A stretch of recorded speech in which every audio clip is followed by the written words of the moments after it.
ஷெட்டை என் பேர்ல எழுதி வாங்கின மாதிரி இந்த வீட்டையும் என் அம்மா பேர்ல எழுதி வாங்கிட்டேன்.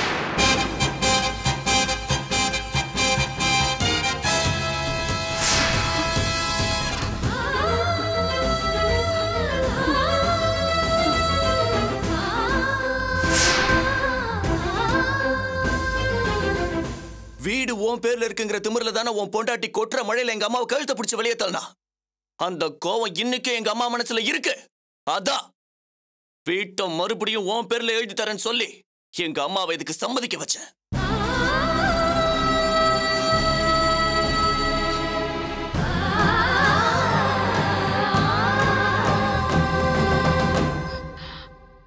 இவன் சொல்றதெல்லாம்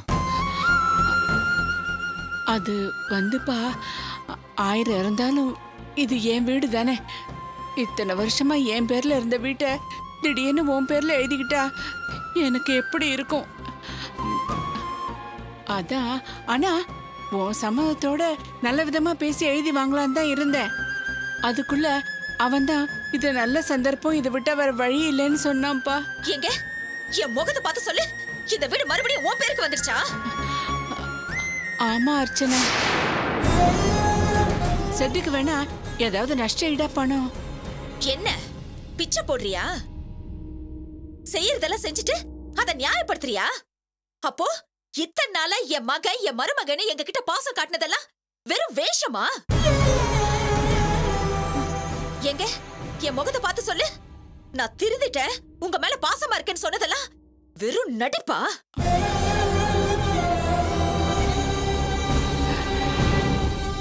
ஒரு மனுஷனை ஏமாத்துறதுக்கு உனக்கு ஒரு வழியே தெரியலையா? தாய் பாசத்தை காட்டி இந்த உலகத்துல ஏமாத்தின ஒரே பொம்பளை நீயா தான் இருப்ப. உன்னெல்லாம் பொம்பளைன்னு சொல்றதுக்கே கேவலமா இருக்கு. இப்படி சொத்து சேர்த்ததுக்கு நீ மோசமான தொழில் செஞ்சு சொத்து சேர்த்திருக்கலாம்.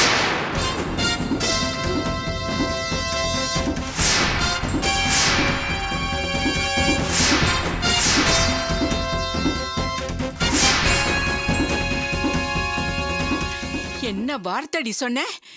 நான் மோசமான தொழில் செஞ்சு சம்பாதிக்கணுமா? இப்ப நீ செஞ்ச காரியம் அதை விட கேவலமானது. ஆமாடி, எல்லாத்தையும் நான் தான் பண்ணினேன். இப்ப உன்னால என்னடி பண்ண முடியும்?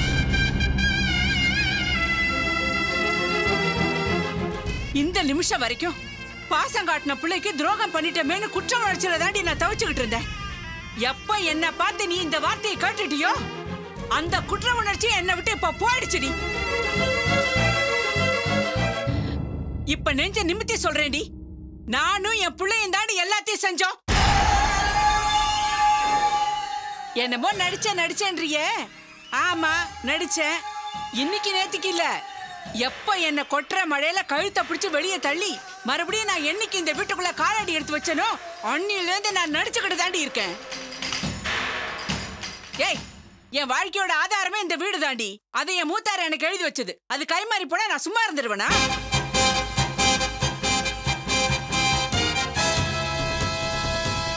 உனக்கு என்னடி தெரியும் என் வலியும் வேதனையும்? நீ வசதியான வீட்டுல பிறந்து வளர்ந்தவ. வந்த இடத்துலயும் உன்னை தாங்குற புருஷன் தானே உனக்கு கிடைச்சிருக்கான். ஆனா என் வாழ்க்கை அப்படி அடி. எனக்கு வசதியான வீடும் கிடையாது, எனக்கு வச்ச புருஷனும் சரி கிடையாது. இந்த குடும்பத்தை ஆளாக்கிறதுக்கு நான் எவ்வளவு கஷ்டப்பட்டிருக்கேன்னு எனக்கு தாண்டி தெரியும். அப்ப எனக்கு இருந்த ஒரே பாதுகாப்பு என் பேர்ல இருந்த இந்த வீடு மட்டும் தாண்டி.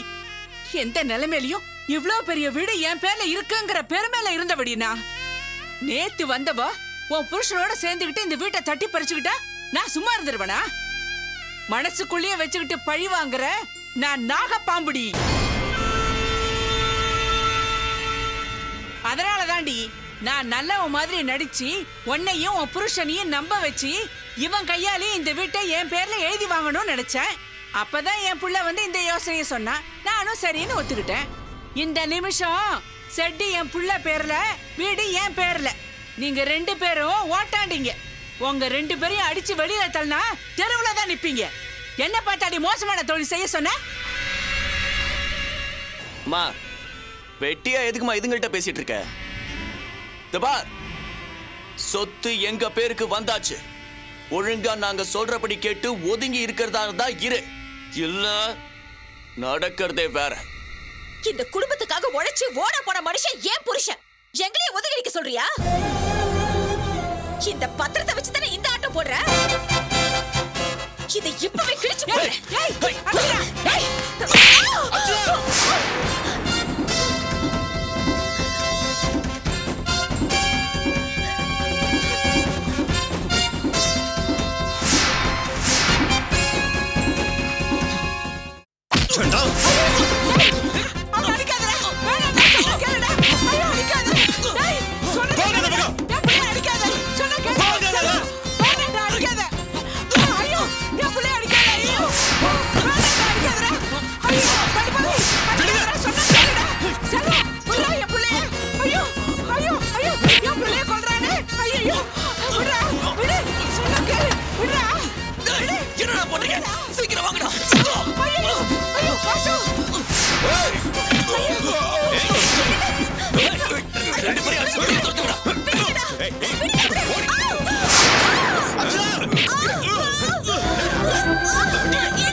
வீட்டு முன்னாடி நின்னு சத்த போடுற வேலையெல்லாம் வச்சுக்காத. இது இப்ப எங்க வீடு. கட்டின துணிமணி மட்டும்தான் உங்களோடது. போயிட்டே இருங்க. பாத்தீங்களா, அவ்வளவு தூரம் கோயிலுக்கு போய் என் தம்பி நல்லா இருக்கணும், என் அம்மா நல்லா இருக்கணும் இவங்களுக்காக வேண்டிக்கிட்டீங்களே. இப்ப நம்மள எந்த நிலைமைக்கு கொண்டு வந்துட்டாங்கன்னு பாத்தீங்களா?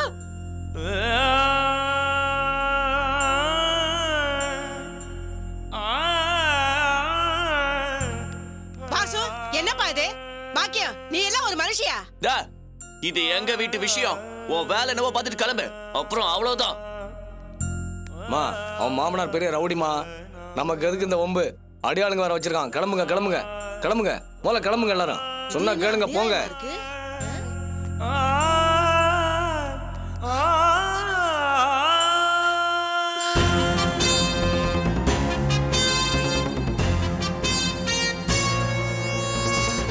அட பாவி, இன்னைக்கு உனக்கு பணம் காசு வந்துருச்சு.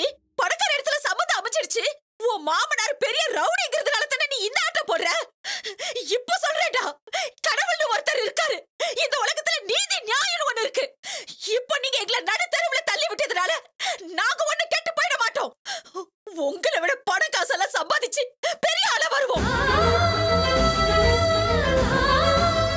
அப்ப எங்க கிட்ட தட்டி பறிச்ச சொத்தை எல்லாம் எடுத்துட்டு என் புருஷன் கால்ல வந்து விழுவீங்க.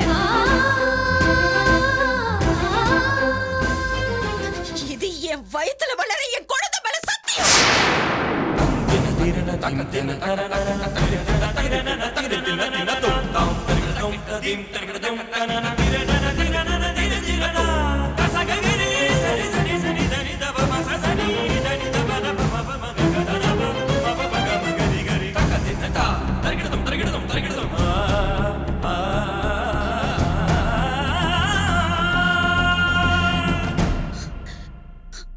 இப்போவாவது பந்த பாசத்துக்கெல்லாம் மதிப்பில்லைன்னு புரிஞ்சுக்கிட்டீங்களா? நம்ம வாழ்க்கை ஒண்ணும் முடிஞ்சிடல, இனிமேதான் ஆரம்பமாகுது. வாங்க.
இந்த அடமானம் வைக்கிற விவகாரமே வேண்டாமே. என்னங்க, படிச்சு பார்த்துட்டு கையெழுத்து போடலாமே.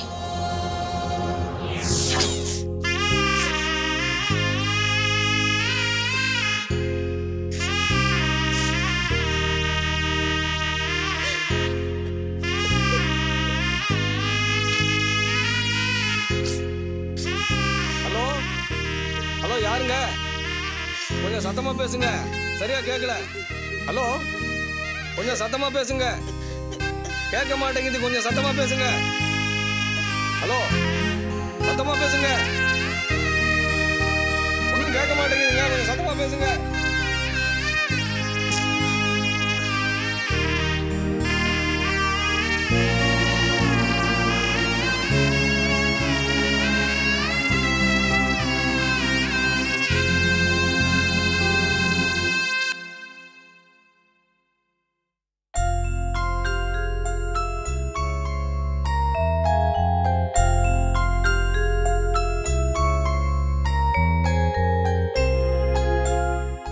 எதுவுமே பேசாம அமைதியா இருக்கீங்க?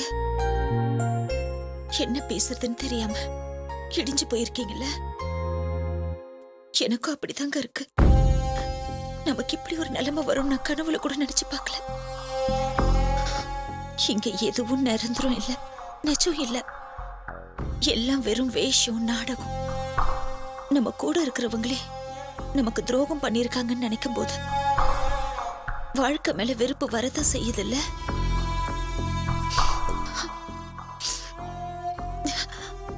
நான் பொம்பளை, என்னால அடக்க முடியல, அதான் அழுது தீத்திட்டேன். ஆனா உங்களை பார்க்கும்போது என் மனசு கொஞ்சம் தெம்பா இருக்கு. பரவாயில்ல, உடைஞ்சு போகாம தைரியமா இருக்கீங்களே. உங்களோட இந்த தைரியத்தை பார்க்கும்போது எனக்கு கொஞ்சம் தெம்பு வருது. மனசு நிறைய பாசத்தோட வாய் நிறைய அம்மா அம்மான்னு கூப்பிட்டு இருந்த அந்த தாயே மடியில பால் குடிச்சிட்டு இருந்த குழந்தைய கழுத்து நெரிச்சு கொன்ன கதையா உங்களுக்கு இப்படி துரோகம் பண்ணிட்டாங்களே. தம்பி தம்பின்னு பாசத்தை காட்டி உருகுனீங்க. ஆனா அவன் பாலை குடிச்சிட்டு விஷத்தை கக்கிற பாம்பு மாதிரி இப்படி நம்ப வச்சு கழுத்தை அறுத்துட்டான். அம்மாவும் புள்ளையும் நான் வாயும் வயிறுமா இருக்கேன்றத கூட பார்க்காம நம்மள வீட்டை விட்டு வெளியில தள்ளிட்டாங்களே. அடுத்து எங்க போறது என்ன பண்றதுன்னு தெரியாத இந்த நிலைமையிலையும் மனச உறுதியா வச்சுட்டு இப்படி தைரியமா இருக்கீங்க பாத்தீங்களா? அத நினைக்கும் போதே எனக்கு ஆச்சரியமா இருக்குங்க. இந்த தைரியம் ஒண்ணு இருந்தா போதுங்க. நம்ம வாழ்க்கையில எதை எழுந்தாலும் சம்பாதிச்சிடலாம்.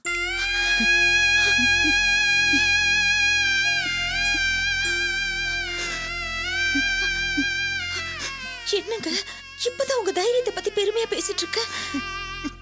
ஏன் இப்படி அழறீங்க? என்னங்க என்னங்க இங்க பாருங்க, இங்க பாருங்க. நீங்க அழுதீங்கன்னா நானும் அழுதுருவேன். நீங்க தைரியசாலி நினைச்சிட்டு இருக்க.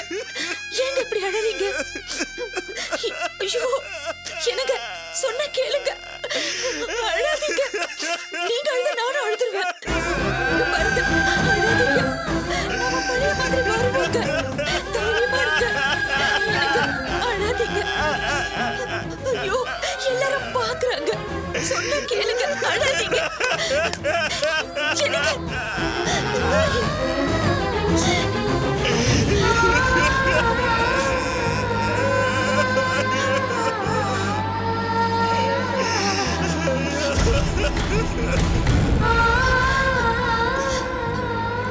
அழாதீங்க, அழாதீங்கன்னு சொல்றேன்ல. எனக்கு இது கோவிலுங்க. எல்லாரும் வேடிக்கை பாக்குறாங்க. எனக்கு அழாதீங்க, எந்திரிங்க. எல்லாரும் வேடிக்கை பாக்குறாங்க. எனக்கு அழாதீங்க.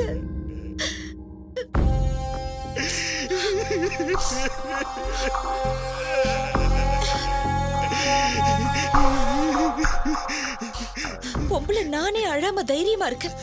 ஆம்பளை நீங்க எதுக்காக அழணும்? அழாதீங்க, தைரியமா இருங்க.